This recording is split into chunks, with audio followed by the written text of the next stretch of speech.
Give me about 10 more years, she'll be on a stage dancing, I'm sure.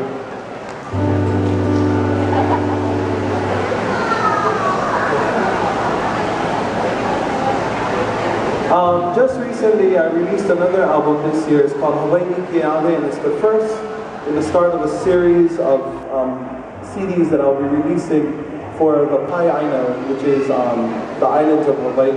One CD per island with all mele written new for that specific island. So I just released Big Island CD. It's called Hawaii Keawe, and I'm going to do a song for you right now from that CD. It's a song that pays tribute and honor to the western side of the island of Hawaii, to a place called Kona. And this song is a song entitled Aloha Na Kona.